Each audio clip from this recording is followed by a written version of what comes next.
Welcome to the Hockey PDO-cast. My name is Dmitry Filipovich, and joining me is my good buddy, Jesse Marshall. Jesse, what's going on, man?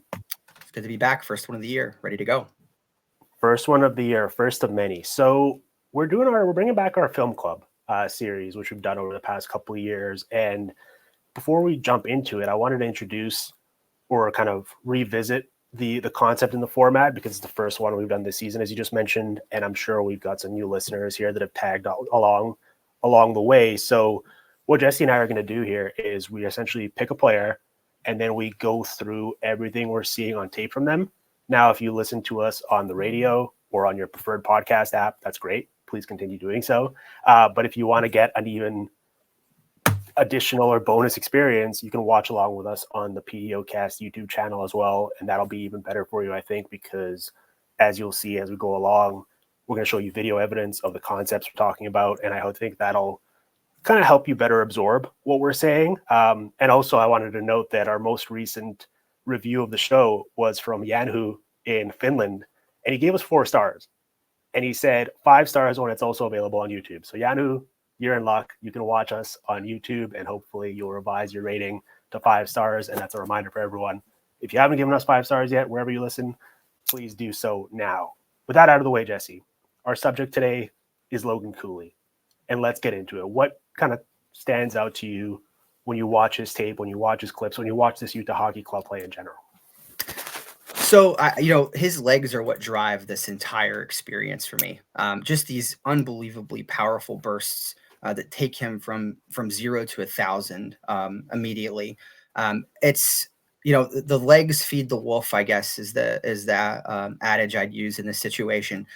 He can hit space so fast. And when he's coming through the neutral zone, when he's in the offensive zone, he uses his speed in a way where he's not bound by this like positional restraint, right? He is literally everywhere all at once. And he takes the puck on these really long journeys, north-south through the offensive zone, where he's creating space or eating up time or letting his teammates get open. It all culminates. These journeys all culminate in him making some just unbelievable puck distribution plays, right? It's all eyes on me. He has a tendency to just get all 10 eyes of the opposing team to follow him. He's playing with some really talented players like Dylan Guenther, just unbelievable shooter. He's got a great release. So you have Cooley sort of using the entire offensive zone to his advantage with this really powerful stride that allows him to break away from his opponents in a really quick fashion and change up the tempo frequently and keep these opponents guessing. And again, it's almost like he's magnetizing the opposition to himself, taking, again, these really long traversing journeys through the offensive zone, but with the intention of distributing the puck at the last possible moment or when you least expect it to a wide open teammate. So it's I think the struggle for a lot of good players, Dimitri, earlier in their career is they're too bound by their position, right? They don't want to take these ventures out of their where they should be, quote unquote, air quotes there, to where a scoring area is, and they kind of box themselves in a little bit. Cooley is unboxed in every facet of the game, and I love, it's almost like when he gets going, Dimitri, it's like the lower half of his body is separate from the upper half. It's moving so quickly, right? It's very McDavid, like doesn't have that speed, want to be very clear, but the acceleration is there.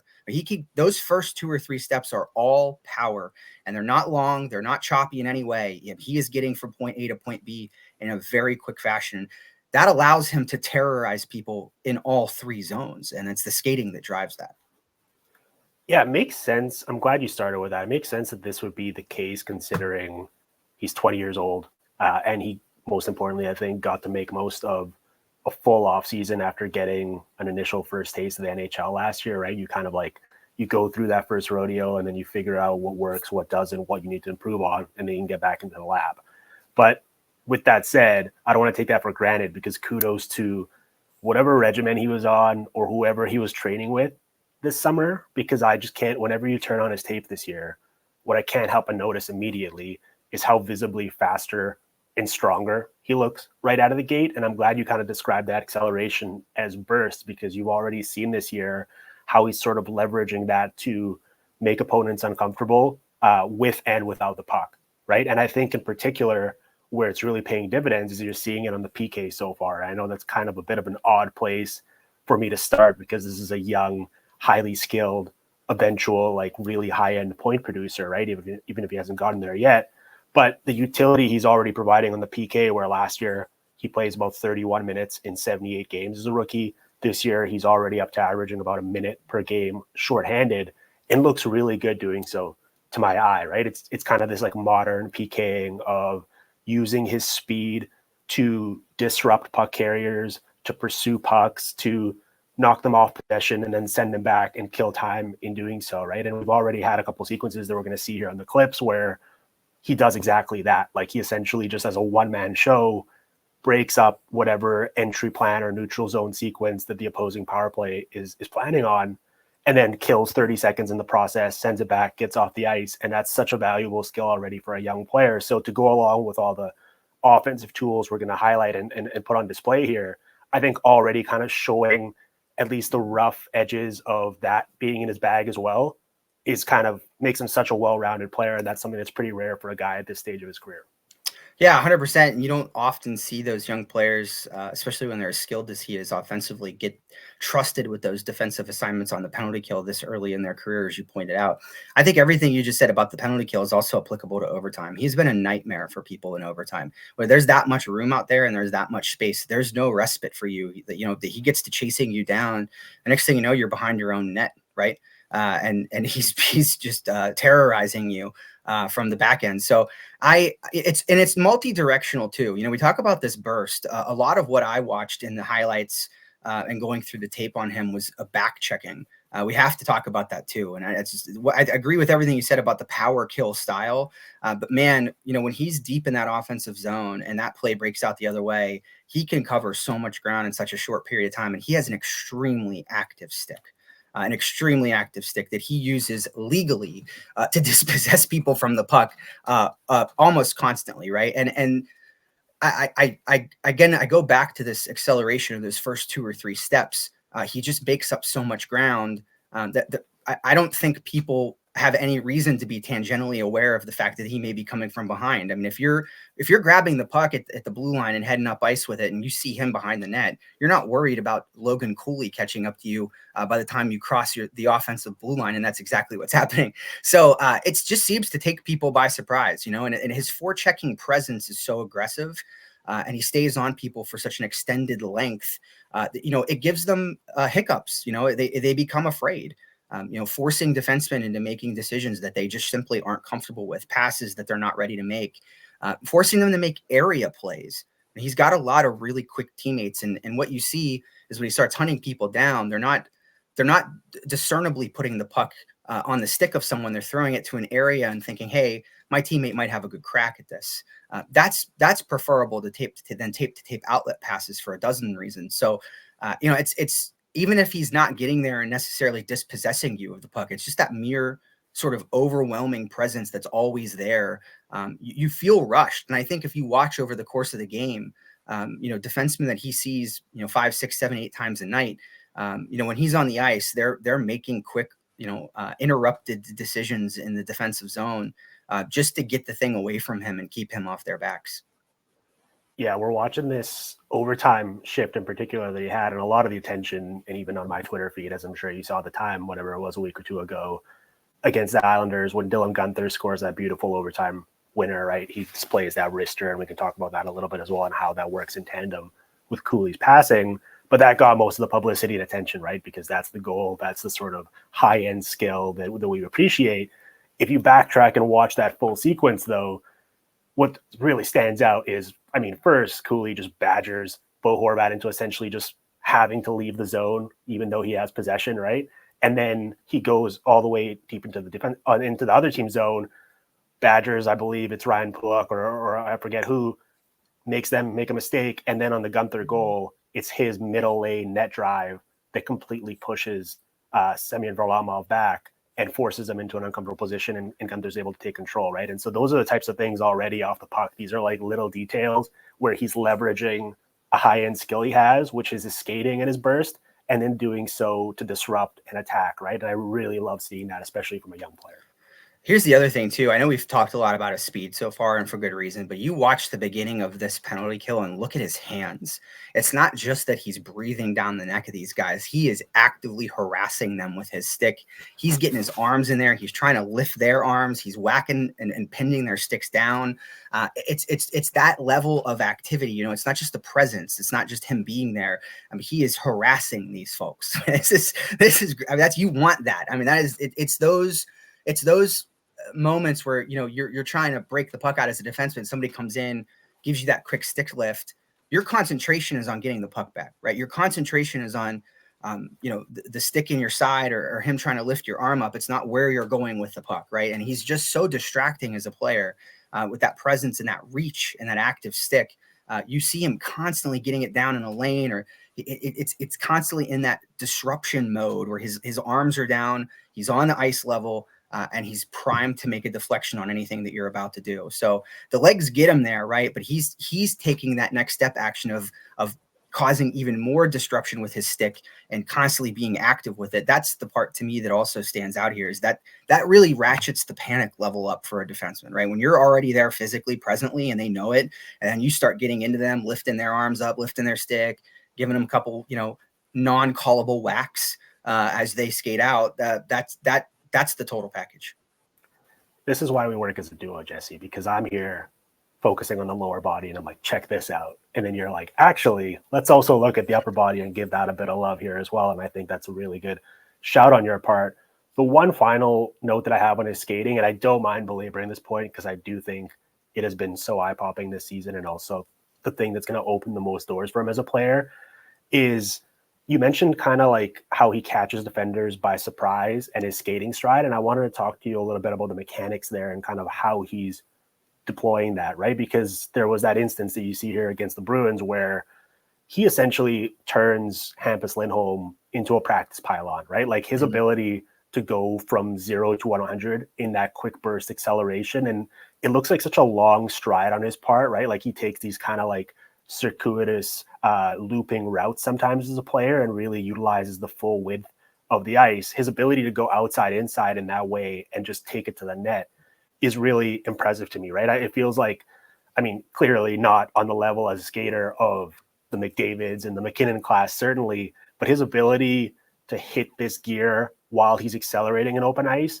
is right up there in terms of, I think, striking fear in defenders as all the top guys in the league, right? Like if he catches you in your back foot like that, you're basically out of luck. You hope your goalie bails you out, or your partner is there to sort of clean up the mess, because you're not going to be able to actually cover the same amount of ground he does once he has that open space and he's really moving the wheels.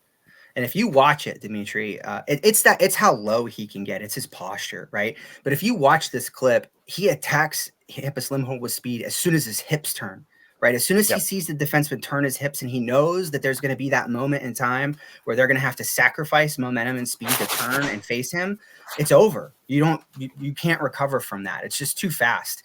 The posture of it almost looks like he's sitting in a chair when he's skating. He gets that low base, right? And his legs move so fast. That's the thing. He's got an immense amount of power in these really short staccato bursts. And it looks like the Roadrunner from the old cartoons back in the day with Wile E. Coyote, where his bottom half would just spin like this and he would take off. It very much strikes me as the same sort of thing. And posturally speaking, it's perfect for his size. And it's timed so well. And I think what you see is, he begins to use that in an advantage where, he's got you turned around, you're struggling to keep up, and then he puts the brakes on. Right. And now you're playing catch up to him because he just created 5 to 10 feet of space from himself by stopping on a dime, changing the tempo up. And there's your time and space. So I have to mention that because it's so, again, unique for a young player to already have those tools to create time and space for themselves in a league that's this physical and this fast. He's figured it out. He's got it down pat. And I think also using opposite motion of his teammates. Like in these clips, we see a lot of him grabbing the puck from the low end and then moving low high and skating up by the offensive blue line, right? This is what happens in almost all of these situations, Dimitri, right? He goes low to high. People follow him, right? They shouldn't necessarily be doing that, but they are. And then it's human nature too when a guy's moving like that. Exactly. And then next thing you know, his wings open on the other side and he's got a wide open lane to distribute it. So, it's a two-step process. You get the control of the tempo, the puck distribution, but now he's also moving back against the grain. He has to go from high to low, right? He's up high in the zone when he's distributing these pucks. He gets lost in the fray heading back into the offensive zone. Like he's camouflaging himself essentially, right? It goes from all eyes on him to no eyes on him once he distributes that puck. And now he's just in the fray. And if you don't mark him appropriately, that pass he just made is coming right back to him. They've perfected the art of tic-tac-toe in this control of tempo approach that they take. And that's very hard to deal with as a defenseman. You have absolutely no idea what's coming next. Well, the thing that's going to serve him really well is often we see young players when they enter the NHL and they have this type of skating ability and skill, they're going to succeed in more sort of open game environments, right? Like off the rush when they get into these games against maybe lesser opponents and they can really sort of utilize that with great repetition. And then you get into these more competitive games against better teams or stingier defensive teams. And all of a sudden, if those opportunities aren't available, or if you do get them and don't capitalize on them, then you don't have much else to sort of lean back on. And then that's why I think we see a lot of young players post really poor underlying metrics and 5-on-5 on ice numbers, right? Because you get that initial look, but you have no way of sort of sustaining possession or punishing the opposition off of extended sequences in the offensive zone and actually keeping the puck there. And something that's really stood out to me, and this goes kind of part and parcel with that skating, is he's been really good at retrieving pucks. And I think part of that is skating. Part of that is like the offensive instincts he has of like kind of going where he thinks the puck is going to go as opposed to where it already is. And so he's getting a quick step on you as a defender and he's utilizing that. But I think we've already seen where off of these kind of low cycle plays with Guenther and McBain, and then the Utah, I don't love it as much, but they really seem to prefer to run their offense at 5-on-5, low to high, where they like to work it up to the point, and then when Jersey's healthy and Sergachev and even Kesselring kind of bomb away from the point and then try to retrieve it and do it all over again, right? And he's kind of helped fuel that as well with a lot of these retrievals, being the first guy to the puck. That forecheck you mentioned, kind of disrupting and causing turnovers that allow them to stay in the offensive zone. And we've seen it a little bit so far where I remember last year when he first came into the league before he was playing with Guenther, his 5-on-5 numbers were really poor, right? Like he was putting up some points and having some highlight reel plays, but he was getting caved in on a team that was clearly struggling itself amidst all the turmoil of leaving Arizona and all of that we've already documented. So far this year, he's hanging around that 50% mark and a lot of 5-on-5 metrics. And that's really good to see. It's obviously not necessarily anything to write home about, but when you talk about all this other stuff and the skill, if you have that in your bag as well, that's the sustainability that we like to see. It's not just a one-trick pony, but he's all of a sudden showing that he can beat you offensively in many different ways. And that's really important to have early in your career. Yeah, agreed. I also think that but there's two things I would say here. One, they're playing more hockey in the offensive zone, which is contributing to the increase in those numbers, right? They're playing less defense by proxy of playing more offense. But I think additionally, Dimitri, I don't think this is a player who was unwilling to participate defensively before. I think he was a player who was just maybe a little bit too overzealous in it, right?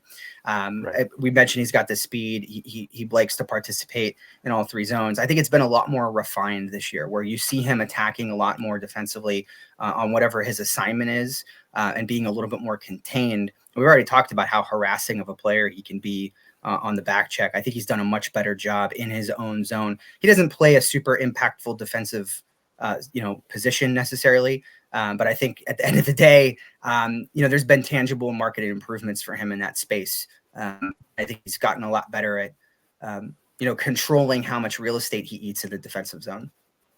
Yeah, he's just a tough cover, man. Like he's constantly moving, and you've already seen it. That Bruins game was a great highlight of it, where I think he drew a couple penalties in that one. You could see that the Bruins defenders were and they're like naturally just bigger in stature, right? And those are the types of players that I think he's going to really irritate because he's just getting like underneath their reach and kind of forcing them into these compromising positions. He drew a couple penalties doing so. They were getting very frustrated. So I love to see that. I think he's drawn 4 penalties this year after drawing 26 last year as well. I don't think it's like, I want to keep this balanced, right? Because I think it's still a young player who still has flaws in his game, who still has ways to improve and to grow, certainly. And that's very encouraging because I really already like what I see from him. Do you think it's fair to say, like, and this is true for a lot of 20-year-olds, like, I think the one area he can still improve is a combination of obviously just still getting even stronger, adding to what he did this year, but also kind of picking his spots a little bit better offensively. I've noticed a few times where, and we're going to talk about his shot and maybe the rate there and how that can improve, where he kind of skates himself into trouble. And I don't think this is unique to him. This is kind of like a common theme for a lot of young players where you have these great intentions. You're coming into the zone with space. You're like, all right, I'm going to do a flashy spin move here. Or I'm going to do this kind of crossover, and then I'm going to complete the highlight reel play.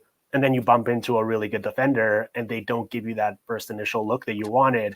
And then you skate yourself into a little bit of trouble. And I've noticed a few times this year where he can kind of skate too close to the boards and then a strong defender just essentially pins him up against there and is able to instantly kill the possession. There was a play we don't have here because we only have the clips from the first 6 games he's played, and that doesn't include the 2 most recent ones, including Thursday nights against Colorado. There was a play in second period where he's challenging Devon Toews one-on-one, and now Devon Toews is arguably the best, right there with Jacob Slavin as like the best one-on-one defender in the game, and he sticks with him stride for stride.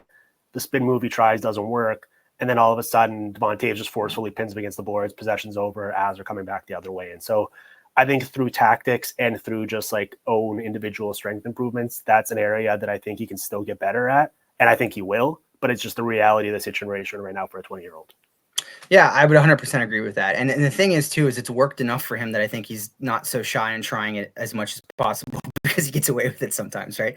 I think where he's at his most elusive, Dimitri, is when he retrieves a puck in transition with maybe a 5, 6, 7 foot cushion in front of a defenseman, because he can hit that seam so fast. If he's got 2D, he can split them so quickly and catch them off guard.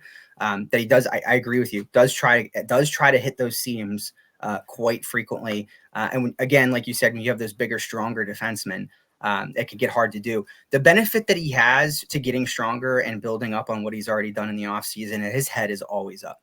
I mean, he's constantly surveying. What I love about him is in puck retrieval situations, you'll routinely see him picking the head behind his shoulder, right? Like giving the ice a really good survey before he makes a play with it. Those are all that you build off that, right? I mean, one of the reasons that he's so tough to knock off the puck sometimes is his feet are always moving and his head is up and he's got the puck extended, with his body protecting it. I think that's when he's at his best. I think, like you said, when there's times where he gets away from that, or he's got it a little bit too close to the vest, it's a little bit easier for him. He loses that base. He loses that center of gravity. That's what happens. And it becomes a lot easier to move him around in those situations. But there are a lot of times where he's got so much speed. You see somebody come up and try to get physical with him and he just bounces off the boards and keeps going. Right. So I think it does present a challenge for people, but I think a little bit more, like you said, discernment, right, will come with time. And I think get him into a position where he's a little more patient. I think his shot selection is another one. I don't know if you touched on this a bit ago, right? But he does like to throw that thing through traffic. So if he's got it in a defenseman's feet and he has the opportunity to kind of pull it back and let one rip, I get it. Those aren't bad decisions, but when you're 1-on-3, maybe try to eat it and wait for some help, right? And it gets a little bit harder to maintain possession in those situations when you're trying to chase down a loose puck and you don't have any teammates around. So I think that's the other thing. I don't know that his shot's good, right, Dimitri, but I don't think we haven't really spent a lot of time on it for a reason, and it's because it's not otherworldly, right? It's not so good that I think he can be willing to sacrifice possessions for individual shooting chances in the face of like odd man situations where he's at a disadvantage, right? There's that live to fight another day mantra, I think, that comes along with being a young player. I certainly think that he'll have a heaping dose of that as he matures, but 100% in agreement there. Let's put a pin in the shot thing because I want to get into the mechanics and all of that with you in a second. Just the one final note, I think that small area game is probably one of the biggest adjustments other than maybe off puck defending stuff for young players of this profile, right? Because when you're playing and you're the most talented guy and you can just do stuff physically that others can't at the junior level, then even at the NCAA, the way he did before he came to the NHL, you never really get tested in that way. And you never really put in those compromising positions where you have to even really work on that, right? It's like a luxury that you never really need to tap into. And then all of a sudden you come to the NHL and it's like, all right, now all of a sudden everyone's bigger, faster. There's less space. I'm going to have to create here as well. And so he's going to get that with time. I'm not really worried about that. you want to talk about the playmaking a little bit before we get into the shot? Because obviously he's going to profile as more of a playmaker, and his passing in particular, he's got the 6 assists so far. I think based on the looks he's creating for his teammates, that's legit, and there's plenty more to come. I like him in combination with that line. I know that recently they flipped Guenther and Schmaltz because they've been struggling offensively and they just wanted a little bit of a lineup spark. But I think long term, I actually really do like him with Guenther, and shout out to PDOcast favorite Jack McBain as well. I think stylistically they're very complementary of each other, right? Like they can attack off the rush, but also down low.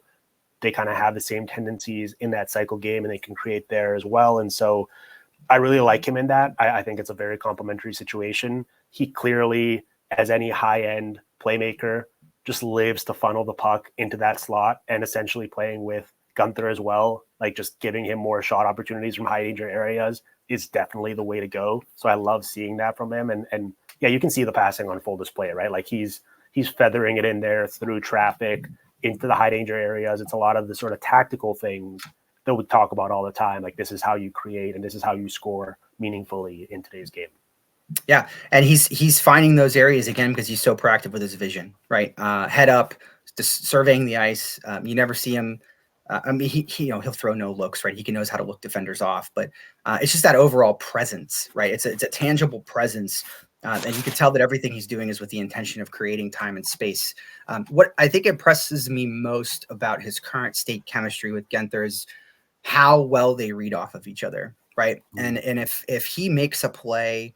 He being Logan Cooley makes a play to Guenther that's not, and Guenther doesn't have a shot, or maybe it's not the right, maybe nothing's there. He's got the defenseman on him. They're going back and forth and doing a lot of tic-tac-toe, and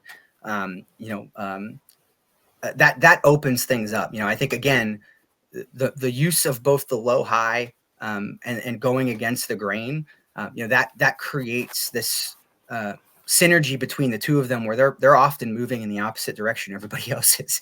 They're coming up high in the zone, they're giving and going, and then they're heading back down. And that constant off puck motion makes it really hard to mark them as a defenseman, right?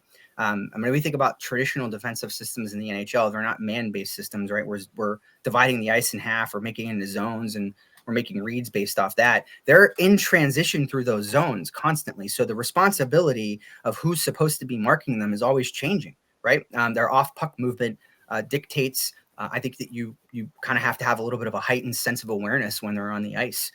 They're at their best for me when they're making those high runs, throwing the puck low, and then everybody shuffles. Right, there's all this movement, and they're just again so good at finding each other laterally. That's what really amazes me, is their ability to go east-west, whether that be to half an ice surface and get into the slot, or whether those be circle-to-circle passes. All of that off-puck movement and all of that high-low is what gives them these lanes that just appear out of nowhere.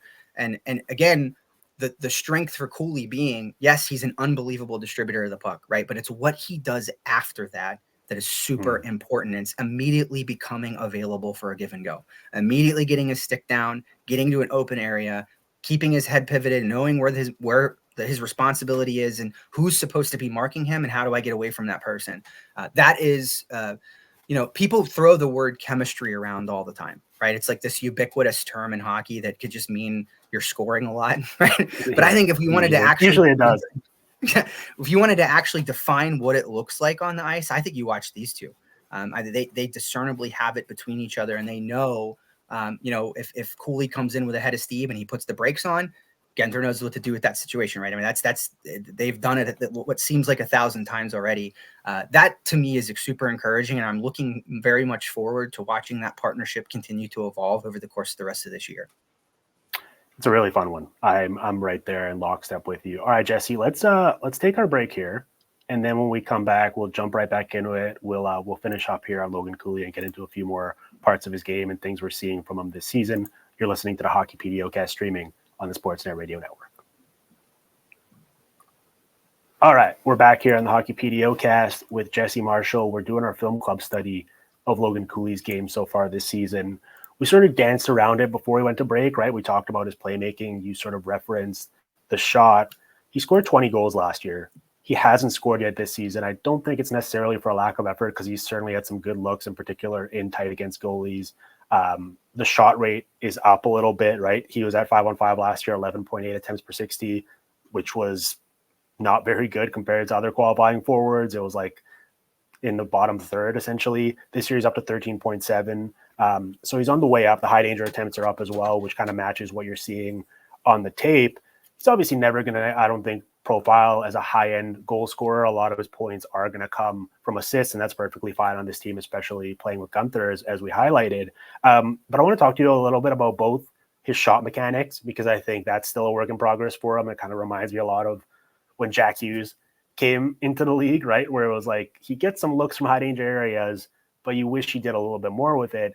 And then the shot selection itself, which I think is just as important, where there's times he kind of wastes pucks. And I know I just said that I want to see the shot rate up, and that contributes to that. So in theory, it's good. But there's times where for such a high level passer and thinker of the game, he probably could do something a little more with it. And I think that's also, a natural thing that's going to iron itself out over time. But I think those two kind of go hand in hand here in where he's going to be able to take his next step as both an offensive player and a point producer. Yeah, I think his strength in his release is in how far away he keeps the puck from his body, right? It allows him to get a lot of leverage without a lot of motion. You'll routinely see him curl and drag before he shoots to kind of hide where the puck's coming from. He tries to keep it in the feet of the defenseman as he's getting set up. But like you said, the discernment, I guess, is the word I would use, right? Better discernment, I think, from time to time in selection. I know that, like you said, it goes against exactly what we're talking about. But I think we want the shot rate to go up with better shots, right? I think that's what we're saying, right? Like more, yes. More selective. And again, he's good enough in retrieval, right? And good enough in the battle areas that he can, pin himself up and live to fight another day, wait for some help, right? I think overall, between the selection and I think sometimes in tight, there's a little, there's I don't want to call it panic, but he does. I think he rushes himself in front of the net sometimes, and can struggle to get good lift on the puck as a result. But again, those things are going to come with time. I'm not super concerned about it. I think he's got a shot that would comfortably, ultimately, Dimitri, allow him to live around 20 goals every year, right? I mean, I think that should be a very easy expectation for him, given what his skill set is. I would just like to see a little bit more in front of the net.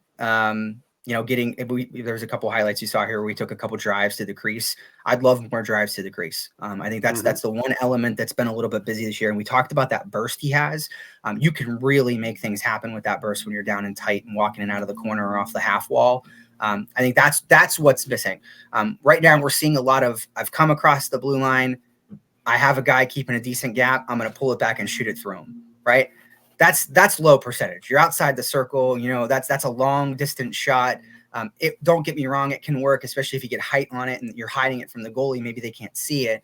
But I'd love to see him from a possession in the zone, walk it through that middle section in those trolley tracks and get into some more of those high danger areas. Because look, at the end of the day, if you're not shooting the puck, at a super elite level, the area you're shooting it from needs to be a super elite level. That's an extremely high danger space. And I think that's the spot I'd like to see him shoot from a little bit more.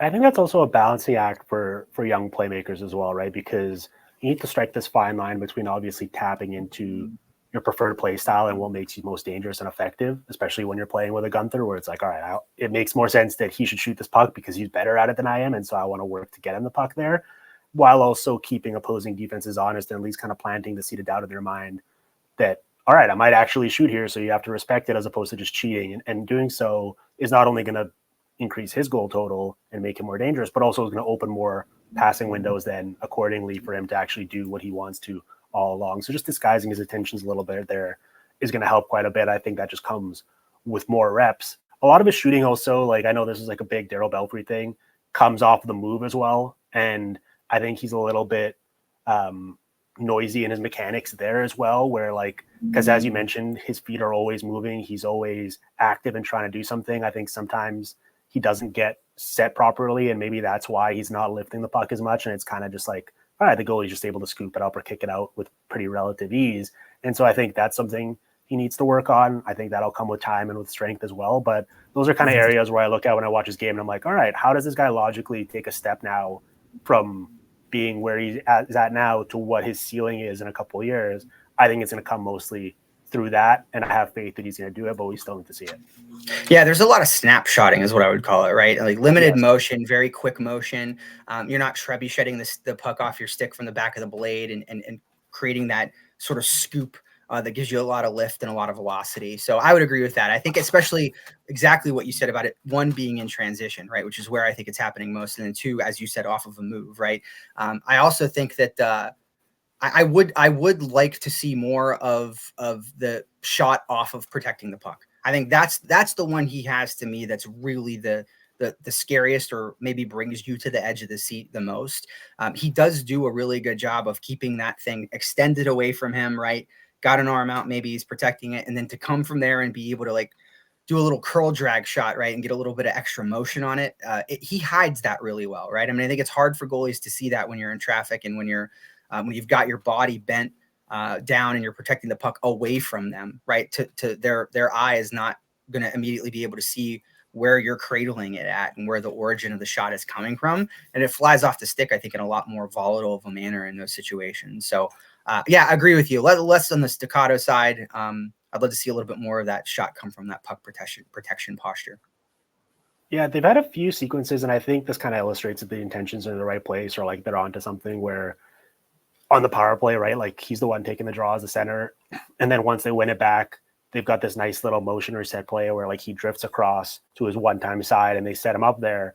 And the puck comes, and we saw it in that clip against the Ducks where like it's a good opportunity. I really like everything. And it's almost like the horse drawing in a way, right? Like that meme where it's like it's this immaculate sort of portrayal or picture. And then all of a sudden you get to the final product and you just kind of like, my finished it up very rudimentary. Yeah, it's like, all right, I'm gonna hand it in. I'm done here. And it's like that's also the most important part of the sequence in a way, where it's like you actually have to finish it, and finishing in that level is one of the toughest things to do in the NHL. So I want to see more work on that. Do you want to talk a little bit about sort of? I mean, we've sort of mentioned what the next steps are, where improvement's going to come from, both from a skill perspective and a production perspective. I mean, one of the limiting factors for him here, and I think there's two obvious ones right now for this Utah team. One for him personally is that he's just not on that first power play unit, right? And I did a full show on power plays yesterday with Jack Hahn, and if you haven't listened to it, I really recommend it. It was really fun. We got, similarly to what we're doing here, just nerding out about like formations and tactics and the way teams are operating. They have that 5-man unit, and there's just a bit of an overlap skill set wise with him and kind of working the half wall, because Guenther's going to be the shooter on one flank, and then Keller's going to be the guy, the point man, or like the guy who you run everything through on the other half wall. And so Cooley doesn't really have a place on that top unit right now. And obviously we know that a lot of the high-end scorers get a big chunk of their offense through that. So I would temper expectations from a point perspective just because he's not on there yet. I don't necessarily blame Utah for not having him on there, because I really like the personnel they have. And it's not like I'd be putting him on, net front or point to try to get him out there. Like there's guys with better skill sets for that. So it's just the reality of the situation for him. But I would say that's kind of one thing where I don't know how that's going to work itself out in the future, because hopefully Keller is going to be there for a long time. And so he might just be blocking him from doing so. But that's just kind of where we're at right now with him when you talk about like, all right, like what's a realistic output for him scoring wise right now? Yeah, I would agree with that. Not a really natural home for him on that top unit. And then we also talked about this at the beginning of the show. He's proving to be an extremely valuable asset on the penalty kill too, right? And that's not a place where you go to score a lot of points, but his speed and his forechecking ability, I think, are going to enable him to be deployed in very special situations where the goal isn't necessarily to score, it's to prevent somebody else from doing so, right? There's a lot of value in that. I think he's got a lot of value in that space, given how fast he is and how much he can really just disrupt the routine, right? And if you've pulled the goalie, the thing that you're looking for is a very nice, comfortable exit out of your zone to build momentum and get the puck in the offensive zone and live there with the extra attacker, right? This is the kind of player that stops you from doing that and creates a real nightmare for you and busting out of your own end. And I think that, you may see deployments for him shift. I still think he'll get second power play time, right? But I think at the end of the day, there's probably going to be a reservation from the staff to want to use him in these very specialized situations at the end of games where they have a big draw in their own zone. They need the legs out there to disrupt, or, if it's wherever the draw is, he can get to a very short distance in a very quick period of time and cause some serious grief. So I think that with the trend heading that way, that just makes him a more valuable player to me. Like right. That's not a knock. it gives you, the ability to be deployed in a lot of uncanny situations for your skill set. I look forward to the maturation of his game in that area, because I think it could be a lot of fun to watch as time goes on. He's just out there at the end of the game, just cruising around and great in turn. Maybe he'll get them all in empty net goals. Dimitri, that would be what it is. He'll just be out there depositing empty netters all season long as he harasses teams while they have an extra attacker. Well, that'll be nice. Listen, like obviously from a real life perspective and from like helping the Utah Hockey Club take a next step as an organization and make the playoffs and compete and all that, undoubtedly incredibly valuable, and in particular, like contributions there are going to help a lot in that regard. A lot of our extent of our analysis in the hockey sphere is unfortunately rooted around points, and in particular when comparing young players and whether they're successful or not and what they're worth and all of that, right? So I kind of wanted to just touch on that, because I think like we're devoting a full show here to Logan Cooley. He's got 6 assists and 0 goals in 8 games. I think there would be people that are like, oh, that's not that impressive. Why are you doing a full show? But I think that kind of like we're trying to peel a couple of layers back here and actually look at what's happening and focus on that a little bit more. And I think he passes all the tests there, and that's why we picked him as a very worthy case study, I think. Yeah, I said this on Twitter too recently, Dimitri, that if you're on the East Coast, right, and you're looking for a good late night hockey snack and you want to watch a fun team play, put Utah on. I mean, this is just a fun thing to watch, right? If you like good skating and you like give and go hockey, and it's up and down the rink, I mean, I've enjoyed every one of the games they've played so far this season, and just a building off the momentum that they had at certain points at the end of the year last year, right? So the continued maturation of this group of players, regardless of where they're located and what city they're based out of, has been really extraordinary to behold. And the cavalry's coming, right? There's still even more young talent on this team and in this organization that's only going to supplement what we're seeing before us now, that make the identity of this club a lot interesting to think about, 2-3 years down the line from now. What does this lineup look like, and what are some of the totals and points that some of these young players are putting up? But that's been my recommendation from the start of the year. If you're up late, you can't sleep, you want to watch some hockey, see if Utah's playing while you're on the East Coast, and I guarantee you won't fall asleep. It's not going to help you go to bed, but you at least be entertained.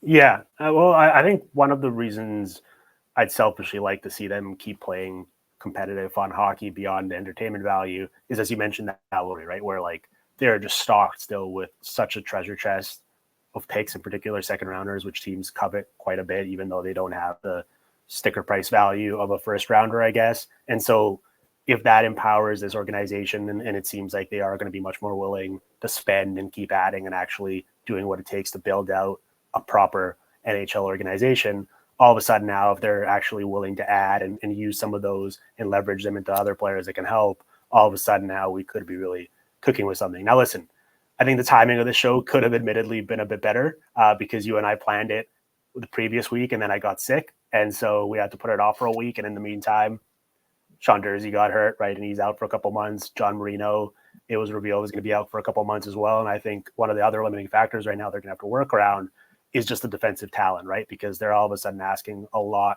from players who probably are playing higher in the lineup that they should. And we've seen that a little bit here, like after a really strong start to the year. And I thought their first 5-6 games were like top 3 from a watchability perspective across the league. Like I was like, you have to be watching this team. They went home. They lost 4-0 to Ottawa. They lost 5-1 yesterday to Colorado, kind of hit the skids, didn't really able to generate anything offensively, and didn't have the same jump. It looked like a little demoralizing, and it happens over the course of an 82-game season. So the timing could have been better in terms of us hyping this up. But at the same time, I'm still so excited about not only the player, Logan Cooley, but also the future of this organization and how bright it looks and how fun they are and the way they're playing and what they're building here. And so hopefully this deep dive kind of reinforced that a little bit, and our breakdown of it helped really kind of shine a light on that, because as I said, if you're just sorting by points, it isn't necessarily something that would pop off the page. But I think the actual details of like what's happening on the ice have been really notable so far this year. Yeah, absolutely. Yeah. And again, like we talk about this for his age, right? If I'm ranking puck distributors so far this year, I mean, he's got to be up near the top. And it's just that ability to, give that peak, have that head up, know where your teammates are going to be, and then send the puck there. I mean, it sounds so easy, right? But it's such a hard thing for young players to do, is to have that cognizance and that awareness that they need to be surveying the ice at all times. With his skill set, just the command that he already has, it truly is. It's fun to watch. It's a lot of fun to watch, and it's unpredictable. You never get the same thing often from him twice, which makes it all the more interesting.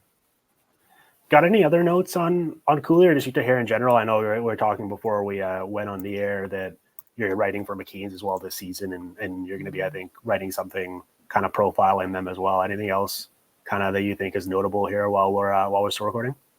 No, the only thing I we kind of talked about this already, but just the back checking, right? I mean, I think that very zealous back checking this season and being engaged in that space, particularly, has really given his line a boost in their ability to play off the rush and in transition. And that's where they're just extremely dangerous, right? Their ability to thread pucks through traffic, get people to turn their hips, right? Force them into making uncomfortable decisions. When they play off the counter and they're turning pucks over in between the blue, that is where they really become dangerous. And I think that added element for him this year is just so crucial, to be able to get up there, disrupt what's happening between the blue lines, and turn defense into offense very fast. That is what I'm watching for the rest of the year from Logan Cooley. I'd love to see more of that. And I think if you get more than that, the goals are going to come. I think so as well. I think, hopefully these injuries to the defense, and we'll see, maybe they'll make a move. It seems like right now they're willing to stay patient and kind of promote some guys from within the organization and give them a shot.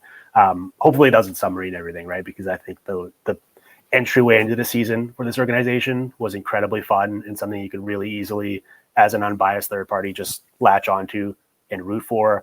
I can't help but feel like I made this note on the power play show I referenced with Jack Hahn, that they're on the precipice of something, both on the power play, but just in general, of something really cool and really productive, right? Like, even if they're not scoring or winning games, there's segments within it where you're like, oh, I can see the outline of something that's going to be special here, the way they move the puck, what they're trying to do, the actual individual skill level in place, and how it all kind of coalesces. And so hopefully we're able to see that fully manifest and materialize. That is probably one of the toughest things, right? To go from where they've been to what we want from them. And sometimes you can become a little bit impatient and frustrated. We've seen teams like the Sabres, the Ducks, certainly over the past couple of years, where it's like you get so excited talking yourself into the young talent, and then actually winning games on a consecutive repetitive basis is really tough in this league, and it can become a little bit demoralizing. And hopefully they don't get kind of caught in that nasty cycle as we've seen some of these other organizations. But I'm still, injuries notwithstanding, I'm willing to kind of keep the light on for them.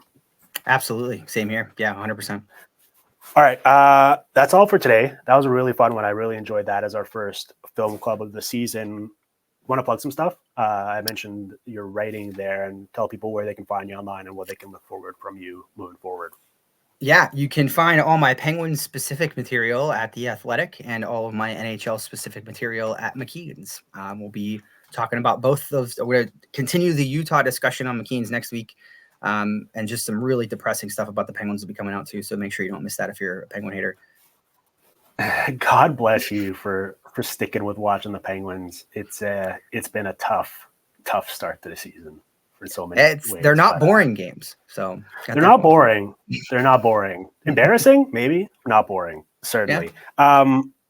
All right. My plugs are, if you like this episode, help us out. So you can subscribe to the PDOcast Discord and possibly even suggest future film club topics for us, and just get involved and let us know what you liked and didn't like about the show. You can give us a 5-star review, as I mentioned. Hopefully the listener from Finland is going to revise his strategy and give us that 5th elusive star. And this is also just the first of many film club episodes that Jesse and I are preparing for this season. I've already built out a full list of guys, Jesse, that I want us to do the video work on in the coming weeks. I really want to get into Michkov at some point. Boldy, I'm really the Wild have my curiosity and my interest and attention and all that stuff. Like, I want to watch more of him. I think Connor Garland would be a really fun one because he's a bit different from a lot of the players we typically tend to gravitate towards on these shows. And then Matthew Nyes as well. I think his forechecking this season has been exemplary. And so I wanted to get into all that. We have plenty of time to do so this season. So now's a good time. If you enjoy this first episode and you want to follow along for the full season ride with Jesse and I. Subscribe to the Hockey PDOcast YouTube channel as well. You can watch along with us there as we break it all down. And that's going to be it for today. That's all I've got. So thank you for listening to us here on the Sportsnet Radio Network.